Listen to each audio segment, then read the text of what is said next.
साहब, बड़ी हलचल मची हुई है कल से वीडियो आने के बाद से।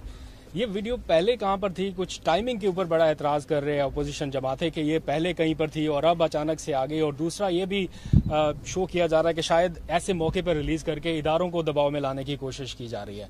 मजीद फर्दर क्या एक्शन होने जा रहा है? क्या आपका कॉमेंट है इस वीडियो में?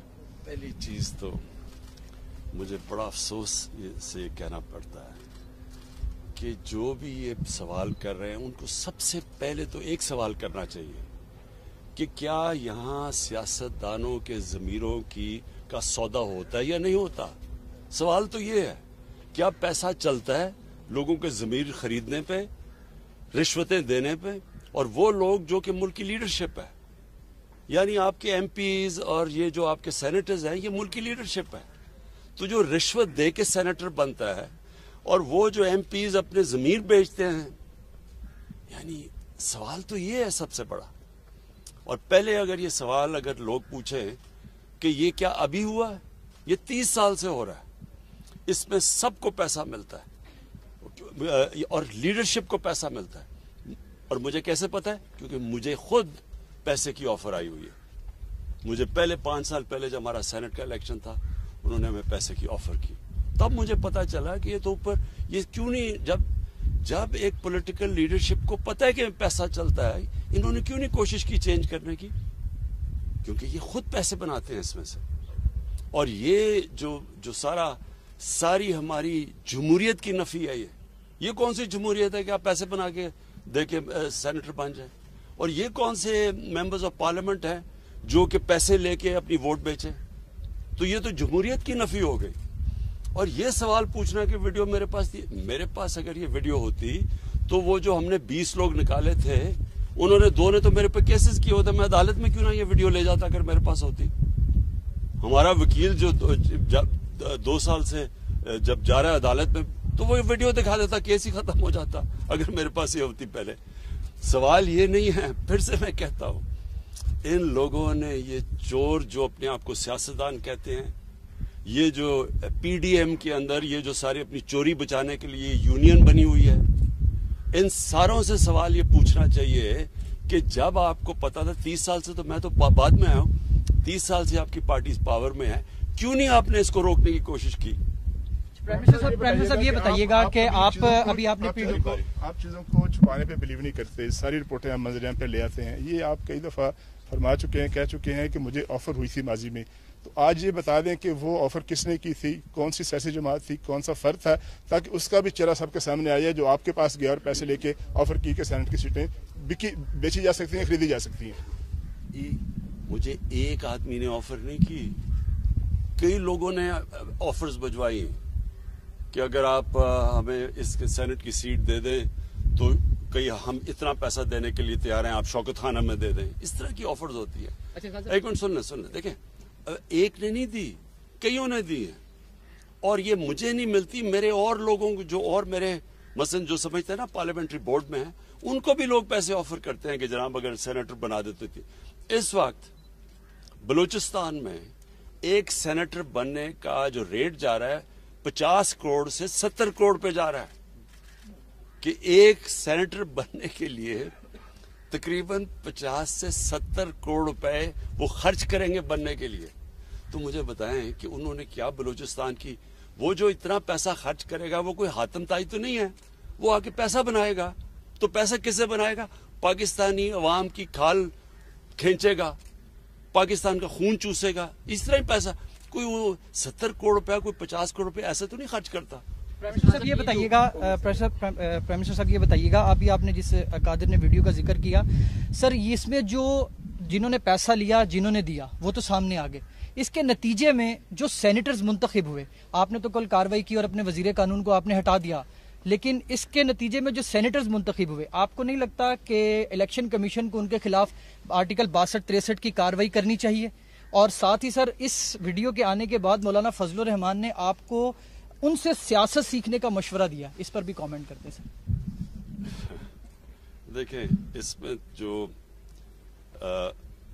ये इनकी जो लीडरशिप है दोनों मेन पार्टीज की और फजलुर रहमान, ये सबको पता है कि पैसा चलता है और फजल रहमान तो सबसे ज्यादा पैसा बनाया इसने। इसकी पार्टी में तो वो सेनेटर बन गए जो JUI में नहीं थे, वो बाहर से आके सेनेटर बन जाते हैं। कैसे बनते हैं? सवाल तो इनके ऊपर करना चाहिए। और देखें इस वक्त सबसे इंपॉर्टेंट चीज क्या है, सेनेट इलेक्शन आ रहा है। अब क्या हमें जब पता है कि ये पैसे की पूरी एक सियासतदानों की मंडी लगी हुई है, रेट्स फिक्स हो रहे हैं, तो क्या हमने इसी सिस्टम के तहत इलेक्शन करवाना है? जब ये दोनों पार्टीज ने चार्टर ऑफ डेमोक्रेसी में वाजे कहा था, इनके चार्टर में लिखा हुआ है कि ओपन बैलेट होनी चाहिए। पिछली बारी ये नून लीग ने बार कहा कि जब ओपन बैलेट होना चाहिए, मैंने तायद की नून लीग के हाँ जी ओपन बैलेट होना चाहिए। आज ये क्यों पीछे हट गए हैं? मैं तो ये सवाल पूछ रहा हूं। जब पता है अब असल इशू ये है सेनेट इलेक्शन, बाद में तो तफ्तीश करते रहें। इशू ये है कि क्या सेनेट इलेक्शन हमने इसी करप्ट सिस्टम के जरिए लड़ना है या ट्रांसपेरेंसी लेके आनी, ये सारा इशू है बस। अच्छा प्राइम मिनिस्टर साहब, पाकिस्तान एक ज़रूरी मुल्क है और हमने देखा है कि कल भी कैबिनेट ने गंदम और चीनी इंपोर्ट करने की बात की है और उसकी इजाज़त भी दी है। ज़रूरी मुल्क होने के बावजूद हम चीज़ें इंपोर्ट कर रहे हैं खाने पीने की। साथ साथ हमने देखा कि कंस्ट्रक्शन के ऊपर आपने पूरा जोर लगाया, उसके नताइज तो सामने आए, लेकिन अब ज़राअत के ऊपर भी आप मीटिंग्स कर रहे हैं। सर हम जहाँ भी जाते हैं लोग हमसे कहते हैं, आप वज़ीर आज़म से बात करते हैं तो उनसे पूछे इतनी महंगाई क्यों हुई? सर ये इस हवाले से ज़रा आवाम के जो खदशात हैं उस पर ज़रा जवाब।